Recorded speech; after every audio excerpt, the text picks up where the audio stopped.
On your Monday episode of Locked On Raptors, did you watch the playoffs this weekend? They were awesome. I missed the Raptors being in them. We talked today about how the Raptors can get back there with Vivek Jacob of Sportsnet. Here we go.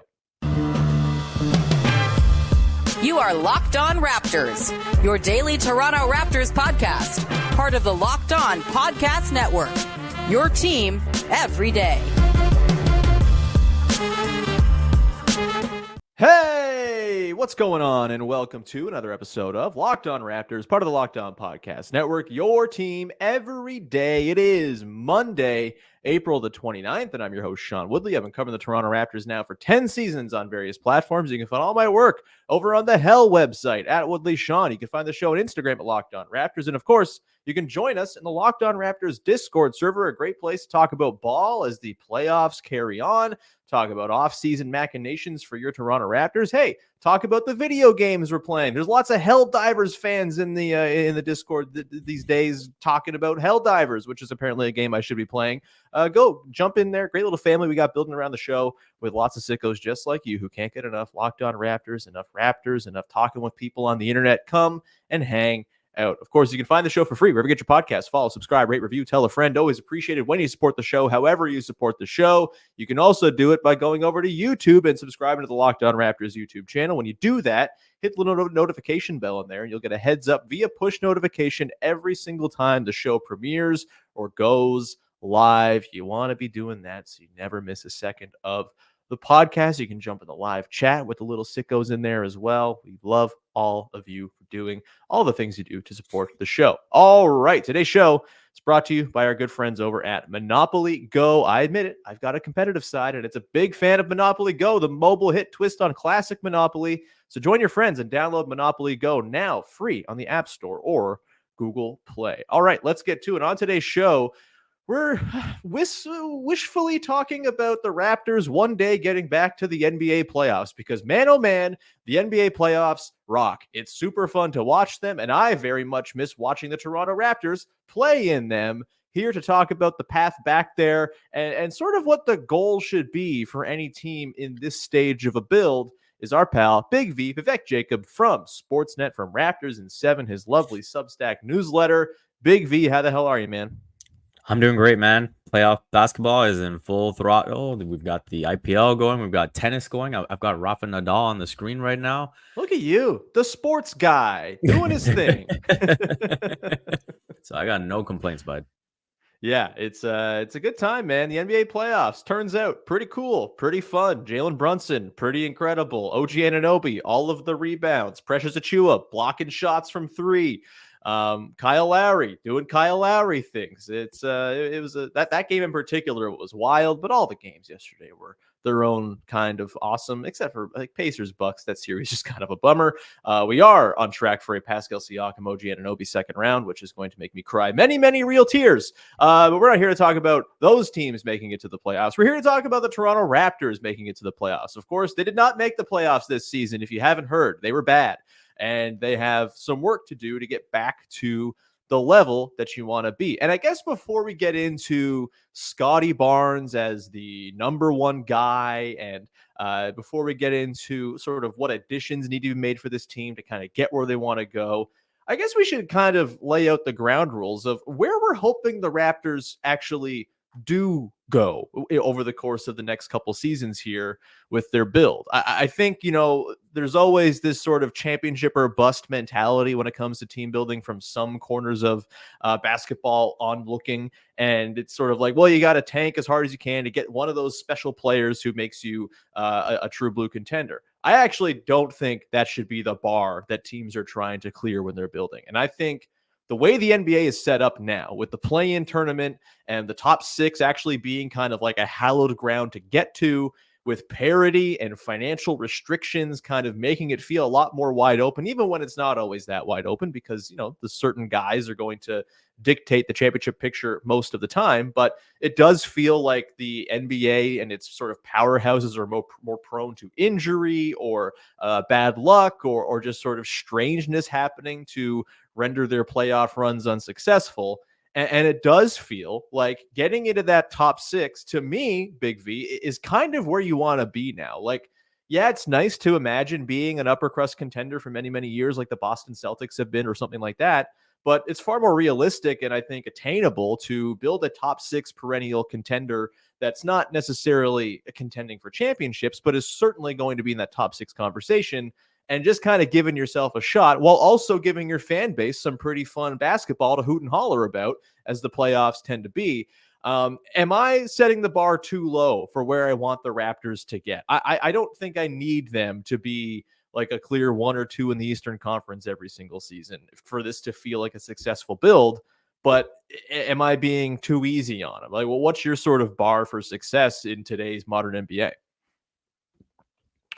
Well, I think the first key I would say is when you look at the parity in the league now, and the way that, the second apron will, I think, only further establish that, Mhm. and seeing a different champ year after year after year, is you want to build a foundation where you are in the mix for an extended period, Mhm. and you don't want to be in a situation where you only have like a 2-year window, and then you're just back in the abyss, right? Like, I think if you were to look at a team that was supposed to be a contender, that now you look at and say this is the worst scenario possible, is the Phoenix Suns, right? Ooh, They've got baby, yeah. uh, you know, uh, their best player is 36. They've got a guy in Bradley Beal who has an albatross contract and looked pretty washed.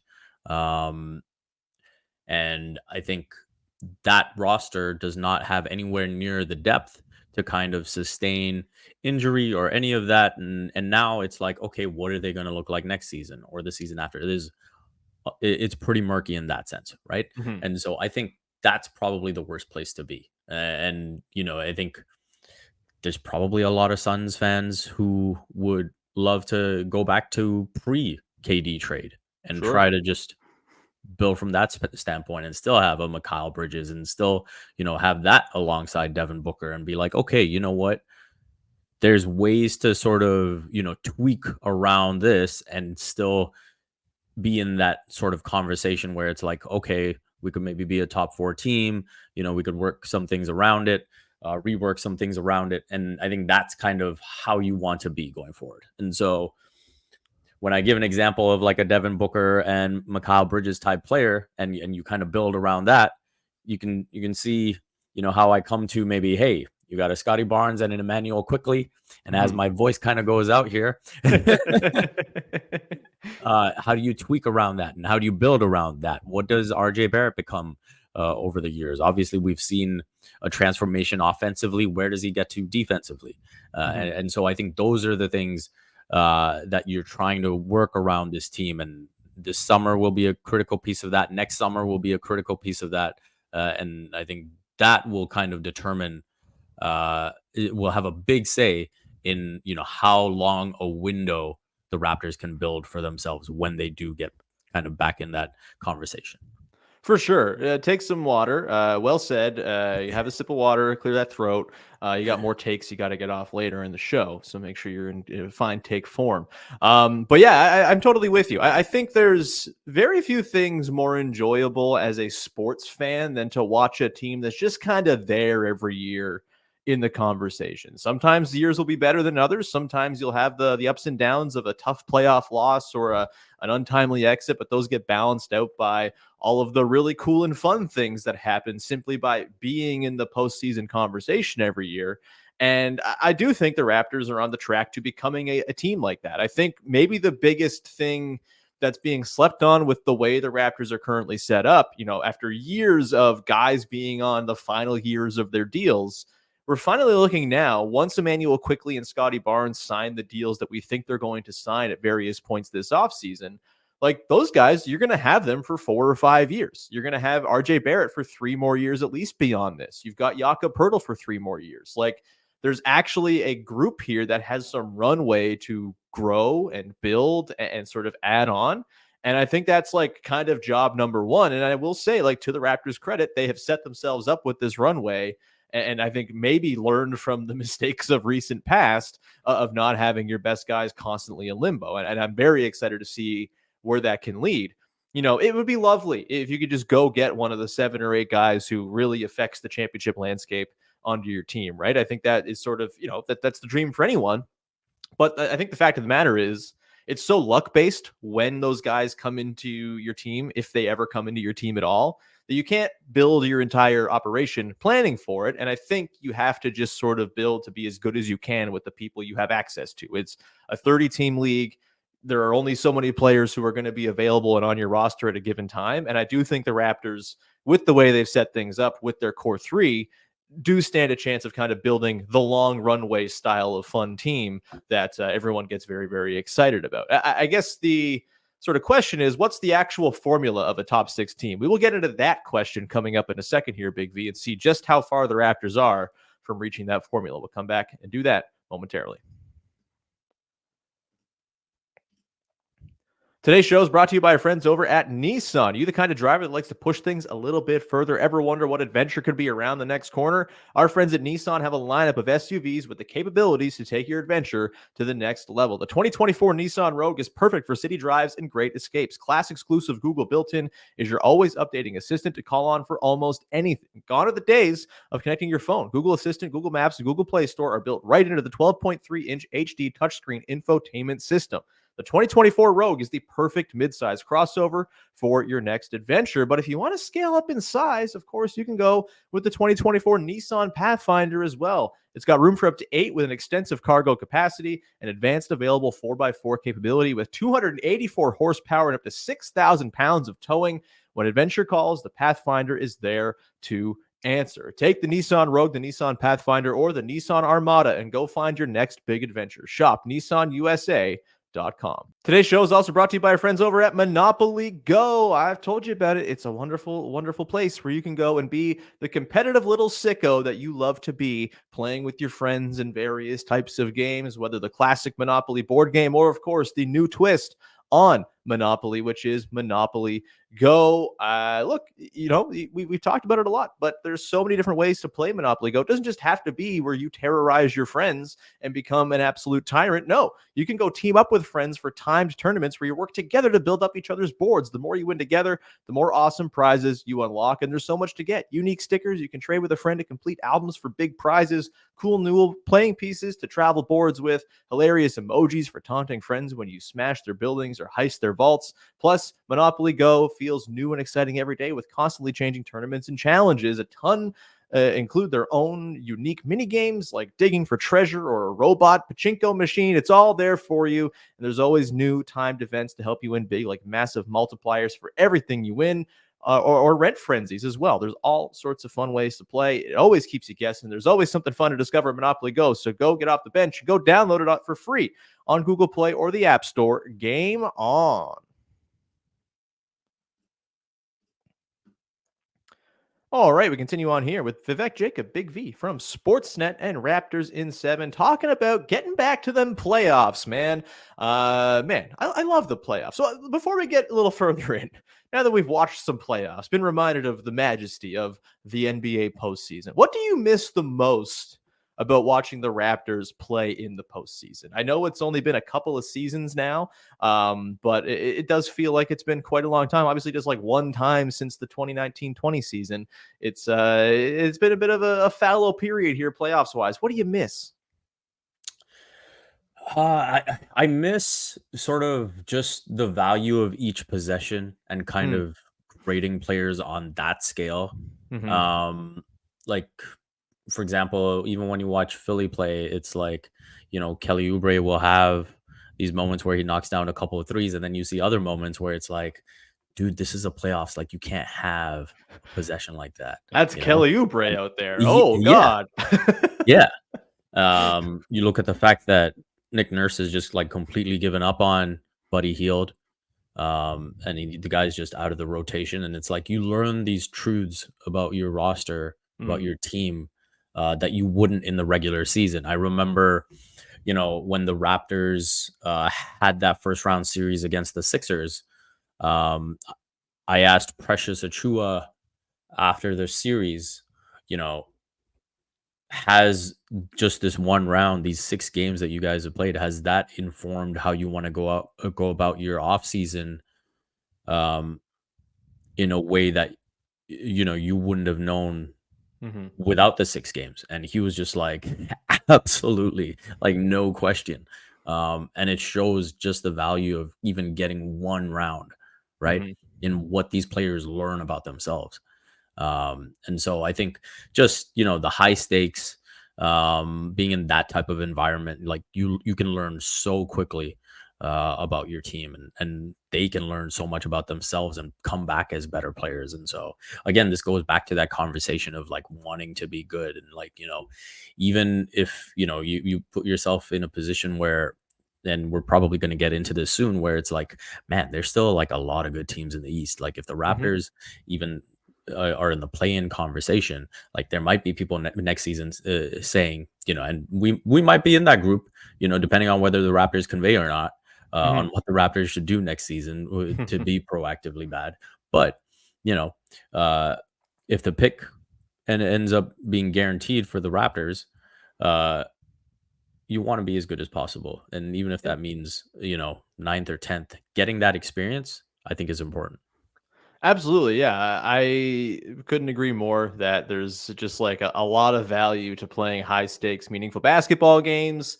Because it's an entertainment product and because it's the most entertaining kind of basketball. It's a way to keep your fan base like happy and satiated. It's also a way to learn a hell of a lot about your team. To answer my own question, I really miss the sort of up and down of the feeling the day after a game, where like after a playoff win, there's no better feeling. You're relieved. You're feeling awesome. You're thinking, oh, look at the green pastures ahead.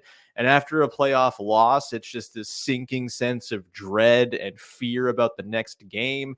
That coupled with the sort of theorizing about the adjustments and the sort of back and forth and the chess match of a series, miss it all, man. I love the playoffs. I really want the Raptors to be back in the playoffs. So, how do they get there? Obviously, like a big part of it with this team is just internal development, right? Their 3 most important players are 22, 23, and 24 years old.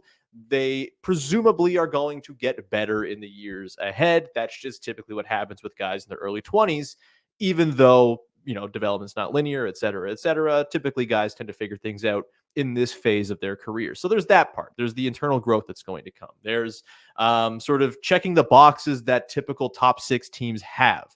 I think the sort of prevailing notion seems to be you got to be top 10 on one end of the ball. You got to have either a top 10 offense or a top 10 defense. This season, 9 of the top 10 offenses in the NBA were top 6 teams in the NBA. On defense, 7 of the top 10 defenses ended up being in the top 6, and included in those 7 teams are the 3 teams that did not have top 10 offenses. So, if you have a top 10 unit, you stand a pretty good shot as long as the other unit is not just disastrously bad, of being in the top 6 in your conference. The Eastern Conference, I think we can debate. There are good teams, but I also think there are some teams that maybe look a little bit teetery and a little bit sort of more riding the line between play-in and true top 6 perennial team. We'll get into that a little bit, I'm sure, but I think those are sort of the things you're looking for. And also, I think generally, Big V, you got to have like a top 15-ish player, someone who can at least make a claim to being an all NBA guy. I think that's, outside of a few exceptions, that feels like pretty much the standard for being in the top 6 in your conference. And obviously, Scottie Barnes is the guy that the Raptors front office, that Raptors fans think is going to be that guy. I guess the question to begin with is, do they have the right kind of guy to start building this type of team with? Yeah, 100%. Yeah. I think that I would be surprised if, Scottie was not a top 15 player through the prime of his career. Mm-hmm. And I think they've got a really good guy to pair him with as well. I'm a big Quickley fan. I think his game, obviously we need to see the chemistry develop further, and they didn't get too much of a runway together here in the second half of the season. But I think if you wanted to pair Scottie with a guy with a guard, you would pick a guy with quickness, with the ability to pull up for 3, to dribble, penetrate, and Quickley has all of those qualities. Guy with off-ball chops too. Yes, Yeah. yes, absolutely. And so I think that tandem is going to be very tantalizing in the years to come, and Mhm. it's just about shaping the roster in the best way possible around them. Yeah, I don't really have any doubt Scottie's going to become that level of player. Like, and it'd be nice if he could be one of those 7 or 8, landscape shifting guys. It's unlikely because it's unlikely for any guy to be one of those guys. It's extremely hard to be one of those guys at any given time. It's rarefied air. Do I think there's a possibility of it? Certainly. Like the jumps Scottie Barnes took this season were incredibly impressive and substantial, and I think set him on a different sort of trajectory for his career than we maybe thought was there after year 2 for him. And so it's there for him, but at the very least, best player on a perennial top 6 team, I think they have that box checked. It might not be for a couple seasons still as he refines his game.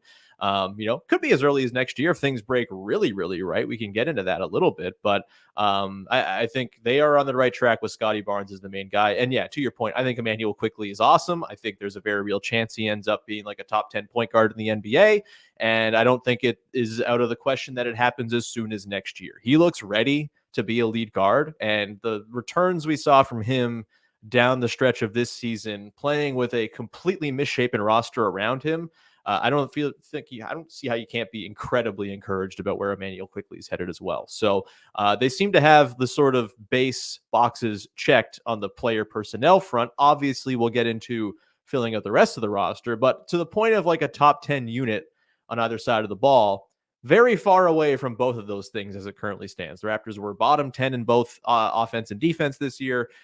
There were stretches where they flirted with kind of league average-ish, that 10-game stretch in February where they had their team together before Scottie got hurt. They were like 15th in offense, 15th in defense, right around that range. So inching towards where you want to be. Of the 2 units, I feel like I know the answer to this one, but of the 2 units, what do you feel like has the best shot, even as early as next year, to creep into that top 10 and at least check one of the boxes of a top 6 contending team? I will have to ride the offense. I Yeah. think there's been very encouraging signs in just the way the Raptors go about their play, and the team style, the ball movement, the player movement that Darko is trying to incorporate. I think for one season, considering there were pretty much 4 different versions of the team that he had to coach this season, I think he's done well to incorporate his principles and instill that into the offense. And so there's some encouraging signs. And you look at the offensive talent on the team. Obviously, a few guys have to come back to make sure that's the case. You would see a path there, I think, for sure. The defense, I think, is where there's a lot of question marks, right? And obviously, we have a lot of belief in what Scottie and Yak bring to the table defensively. But beyond that, RJ has his questions defensively. Quickley has his questions defensively. Gary has his questions defensively if he returns. Kelly, same thing. So, and then we have to see the way the rest of the roster fills out. So yeah, for sure. I think the path is much clearer offensively than defensively. Yeah, like, I think the roster as it stands right now, like with internal development and health next season, is probably pushing top 10 anyway. Like I think there's a real shot there with a full year of Quickley, Barnes, Barrett, Pirtle, Kelly Olynyk, obviously a big part of that grease in the offense. Like I do think I wouldn't pick them to finish top 10, but like 12th, 13th, kind of nudging towards that range, I think is totally on the table next year.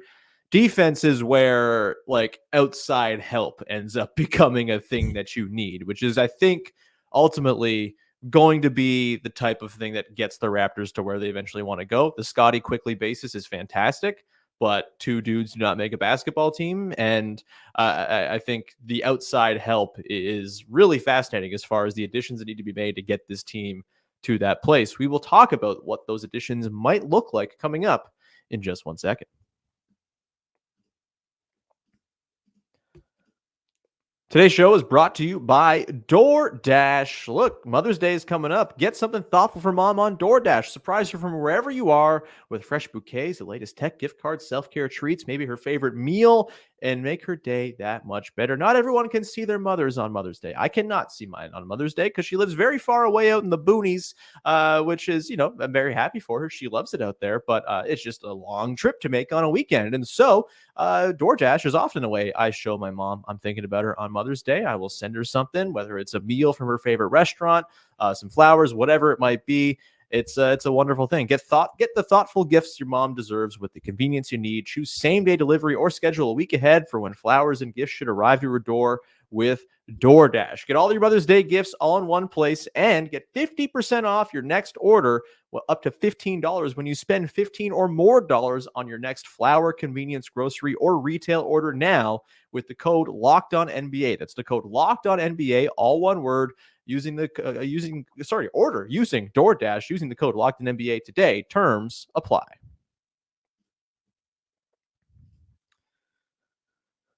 All right, wrapping things up here with Big V, Vivek Jacob from Sportsnet and Raptors in 7, and talking about the path back to the top 6 for your Toronto Raptors. I guess before we get to some specific additions that will need to be made to this team in the coming years to get them there, what do you think, Vivek, is the likelihood of them sneaking into the top 6 next season? It feels like a tall task. I wouldn't bet on them doing it by any means, but I also think, they're not as bad as their record. I think that's pretty clear. This was a bizarro season. They had their team together for very little time. I don't think 25 wins is representative of the true talent on this roster. That said, the Eastern Conference is good. There are teams that will get better. There will certainly be teams who get worse as well. And I think there's maybe some old dogs in the Eastern Conference that are maybe kind of in their last days of being at the top of the game. Talk about the Miami Heat, for example. Like, how much longer can Jimmy Butler keep on being Jimmy Butler? The Bucks obviously are in all kinds of disarray. Who the hell knows what happens with the Cavs, like blow this series to the Magic, for example? Like, there are some teams that could certainly fall from that top 6 status, depending on what happens in the playoffs and just the general course of time wearing everyone down to the dust that we all become, to get real grim with it. But happy Monday. But yeah, sort of like, is there a pathway there next season for this team to kind of have everything come together and be a top 6 team? And would that, do you think, portend that sort of sustained run there, or does more have to be done to add to this roster to really kind of make them an ironclad top 6 team? I think for sure more has to be done to make them a top 6 team. When you go back to Masai Ujiri's presser, he did say, the backup point guard situation has to be addressed. A wing defender type has to be addressed. About 4 wing defender types, 6, however many you want. And a backup big as well. And I think, just generally when you look at the depth of this roster, there's a long way to go. And that's going to be a key part going forward, right? And going back to our earlier discussion, it's like, yeah, you can have a couple of those star players, but if you don't have depth, you can run into problems that some of these other teams are facing in terms of these first round series holes or being out of the picture already. And so I think without that, seeing them in the top 6 is going to be difficult. Like, just again, you go back to the standings. Do I think there's a path to being better than the Celtics next season? No. Do I think there's a path to being better than the Knicks next season? No. Do I think they will be? I expect Philly to be better next season. Health being equal, right? Yeah. I expect the Bucks. I will still say I expect them to be better. You have Giannis and Dame. Like, whatever happened in the second half of the season, unexpected trade request. Which, hey, fingers crossed, that'd be fun. I feel like everything that's happened in the second half of the season, stuff that's been going on in Lillard's personal life, plus the Achilles injury, all of that. I think this has just been an absolutely terrible season for the Bucks, and should be an anomaly. And I expect them to be back firmly in the mix next season. So I don't see a path there. Indiana, I expect to be better next season. So Orlando, probably better next season. So again, I think those teams make it very difficult for the Raptors to be a top 6. Then you've got Miami to your point, Cleveland, depending on how things go, could look a bit different next season. So I'll put them in a little bit of a TBD category. And so, yeah, I think the best case scenario for the Raptors next season is probably the play-in. The best case scenario, from a strategic standpoint, if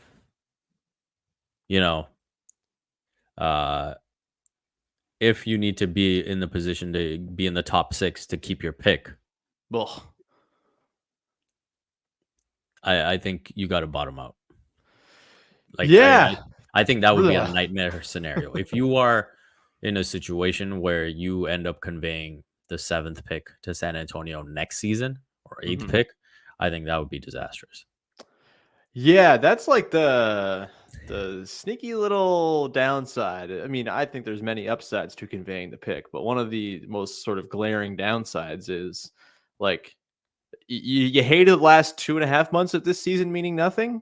If they get to mid-December next season and it looks like they're not going to be what they want to be, and they owe a top 6 protected pick to the Spurs, they're probably pulling the chute way early, and I think that will suck. Another wasted season, another season of like squandered development and forward progress would be a nightmare. Yeah, sure. You might draft someone very good. You also might not. Like, the draft is unknowable, even though it is supposed to be a much better draft next season. I think you feel all right about who you take, but it's just another sort of delay on getting where you want to go. And yeah, I don't want that to happen. I don't want to watch meaningless basketball from Christmas to the end of the season. Ideally, that would be pretty swell. Being the Hornets and the Pistons and the Wizards sucks. So yeah. I think they can get to where they want to go without having to bottom out next season. Like talent wise, like yes, it would be nice to add more talent. I think there are ways to add talent that aren't the draft and hoping on the lottery to help you out too. And I think we'll probably see them explore some of those avenues at some point here. As far as like this summer additions wise, like I don't know if I see an addition this summer that's actually going to put them there. I think, I've posited the idea of potentially trying to capitalize on a depressed market for Brandon Ingram as like a potential wing fit on this team. I actually think he'd fit quite nicely as like the third offensive option on this team. Obviously the big contract situation with him, he's going into the last year of his deal. He's going to command a lot of money. He's very much like a Pascal Siakam situation trade value wise, which is why, you think maybe you want to hop on it if it's going to be a depressed market, but that maybe means other teams can get in there either way. Barring a swing for a guy like that, it probably doesn't come this year. It probably is something that they look to more consolidate guys down the line. They use their draft picks this season, get a horde of young guys to include in trades, keep their picks going forward, et cetera, et cetera, et cetera.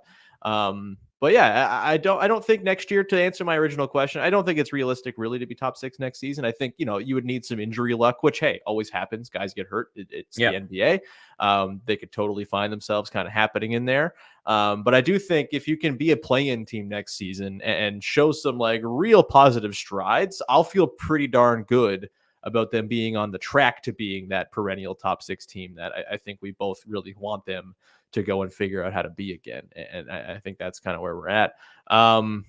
Biggest need, do you think, from between now and the time they're a top 6 team? Is it just a wing defender, like a two-way wing? Is it like just like more players who are good? Is it a backup point guard? Is it a more sort of big of the future type? Like, what's the individual personnel thing that keeps them away from the top 6 as of right now that could be rectified by a nice addition? So realistically, if Gary comes back, I would say a backup point guard is more of a need than a wing defender type. Just because, not to say that Gary addresses the wing defender type in any way. Phew. I was very concerned for a second there. Just, are you okay, man? More so to say that, then I think that would tell me you've taken a course of committing to a starting 5 of Quickley, Gary, RJ, Scottie, and Yak. And so I think at that point you're committing to, hey, let's see what RJ can be defensively. And so let's learn as much about him and task him with those tougher matchups. And you know what, there's going to be growing pains and it's going to be tough and it might even look ugly on some nights, but that's how he's going to learn. And so then I would say let's let the Raptors go get a backup point guard to help solidify that.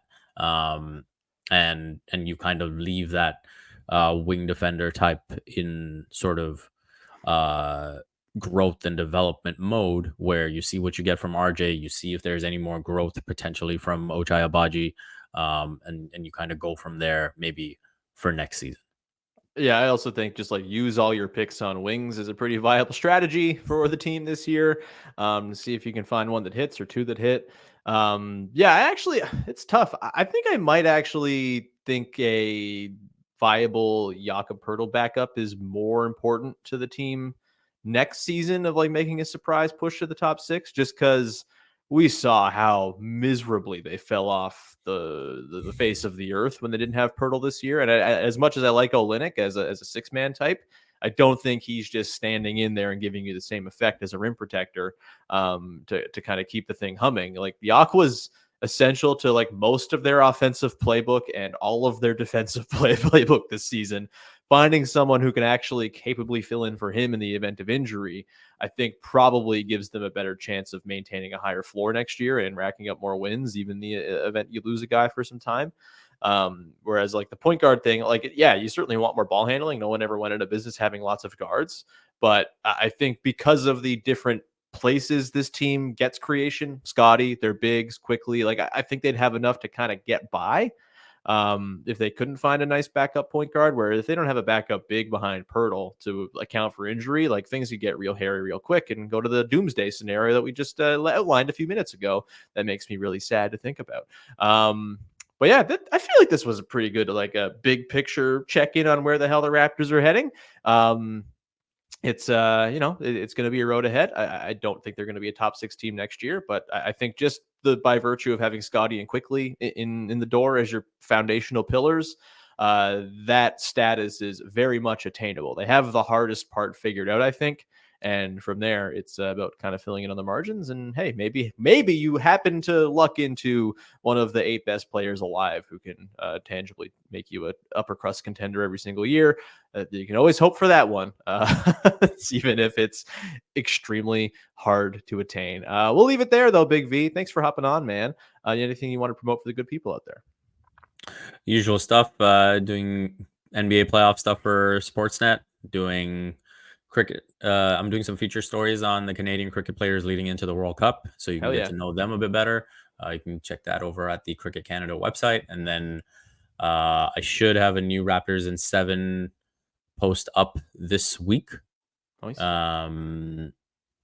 And you can follow all of that on Twitter, on X at Vivek Jacob. Twitter. Come on. Don't give in. It's still, if you go to twitter.com, the URL works. It's Twitter.